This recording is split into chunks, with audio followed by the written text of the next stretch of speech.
Justice Yashwant Verma ने पूरे entire judicial system को आज कटघरे में लाके खड़ा कर दिया। जुडिशरी का पूरा स्वास्थ्य प्रभावित है, कैंसर है वो इस जुडिशियल सिस्टम के। गांव में बैठा किसान जिसको कुछ नहीं पता है वो अपने घर पे बैठ के कह रहा है कि बाबू अब का हुई इलाहाबाद में मुकदमा कैले का हुई, चला कोनो माफिया के यहाँ चला।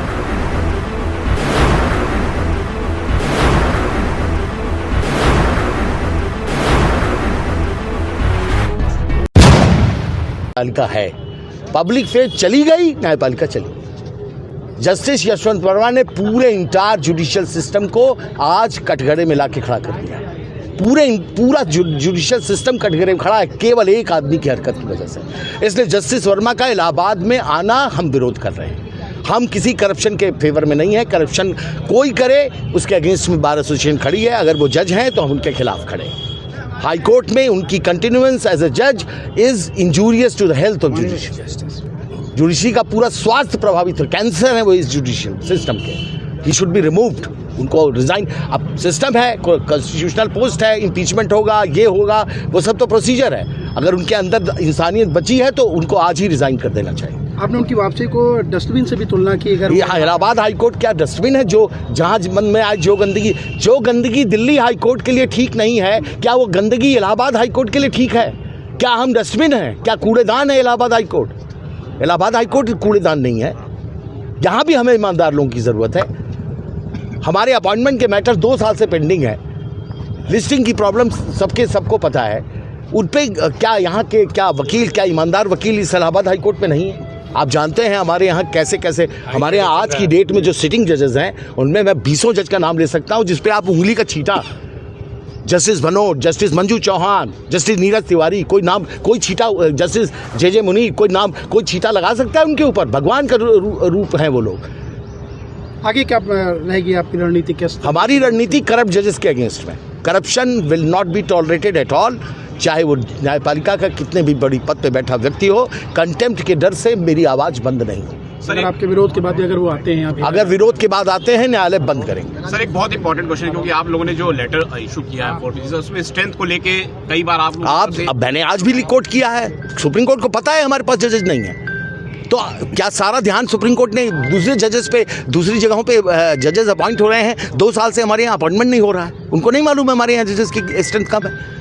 लिस्टिंग की प्रॉब्लम जब high court, supreme court note कर रही है कि यहाँ कोलैप्स हो रहा है, लिस्टिंग नहीं प्रॉपर हो पा रही है, जज सुनवाई नहीं हो पा रही है, तो क्या उन्हें ये नहीं मालूम इसके पीछे कारण क्या है? इसके पीछे कारण है 160 की स्ट्रेंथ है। और वो ये स्ट्रेंथ आज की नहीं है, 2007 में सैंक्शन हुई थी। आज तो बहुत और होनी चाहिए थे, लेकिन 160 जजेस में से इस वक्त एट प्रेजेंट इलाहाबाद में 54 जज काम कर रहे हैं, टोटल 84 जज काम कर रहे हैं। और आपको ये भी बता दूं कॉन्स्पिरेसी क्या है।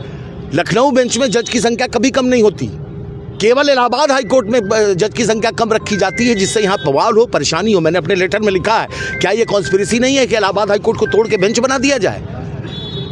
जजेस आप देंगे नहीं, जजमेंट्स में क्रिटिसाइज करेंगे।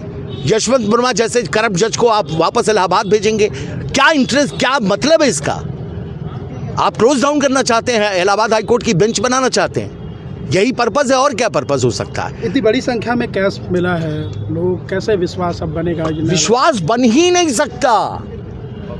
कोई भी एक्सप्लेनेशन पब्लिक में हुए नुकसान की भरपाई अब नहीं कर सकता।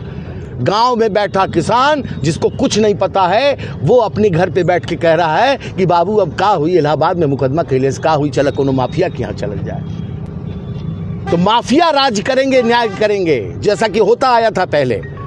तो क्या वो दिन वापस लाना चाहते हैं? एक आदमी गांव से चलता है अपने रुमाल में अपना अनाज बांध के, महीनों पड़ा रहता है इलाहाबाद हाई कोर्ट में कि यहाँ तो उसके न्याय मिलेगा। क्या वो आदमी दोबारा आएगा यहाँ चल के? और अगर पब्लिक चली गई ना तो न वकील बचेगा, न जज, न मंदिर, न न्यायालय। हिंदुस्तान फिर से गुलामी का शिकार होगा। क्या वो दिन वापस लाना चाहते हैं? इसको मैं कहता हूं inside attack on the judiciary. This is inside attack on Allahabad high court, and we will not tolerate any inside act, whether it is outside or inside, we will not tolerate. कम से कम मैं जब तक इस पद पे हूं, मैं ये चीज बर्दाश्त